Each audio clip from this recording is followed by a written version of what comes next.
You know what's really getting old? People complaining about gay pride parades. Of course it's understandable if it's just not your kind of thing. It's not for everyone. But some people go even further than that. Hardly a day goes by without someone offering their opinion that pride parades are so terrible, they must be scaring people away from supporting gay rights. And if we would all just act normal, whatever that's supposed to mean, this fight would be over. Great idea. So let's just do whatever it takes to satisfy the people who don't like us. Even if this were a real obstacle, even if people did oppose us for that reason, do you know what would be even worse? Giving in. Because here's what that would mean. It would only serve to confirm the disgusting notion that our identities and our self-expression are an acceptable reason to deny us our equality. It means supporting the implication that withholding our equal rights is somehow justifiable because of who we are. It means putting how we live our lives on the bargaining table in exchange for the rights we're already entitled to. That is not a legitimate expectation to place on us. Do you really want to give people that kind of veto power over how we choose to express ourselves, as if we don't deserve our rights if we don't behave according to their standards? Why would you even want to live up to the standards of someone who would do that to you? I've heard people say pride parades are undignified, but as far as dignity goes, that is disgraceful. So how about a little perspective here? If you don't like what someone is doing in a parade, does that make it okay to take away their equal protection under the law?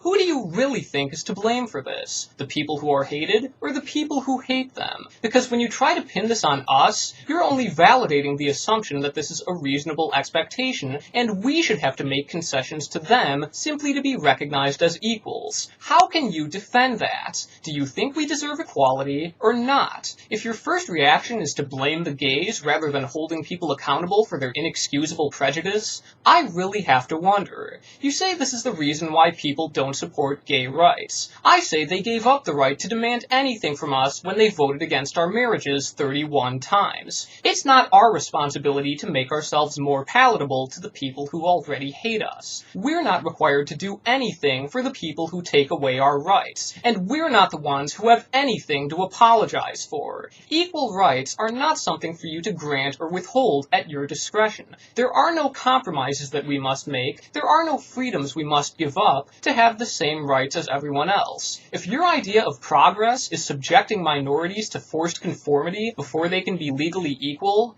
ask yourself, would you rather be accepted for who you are, or accepted for who you aren't?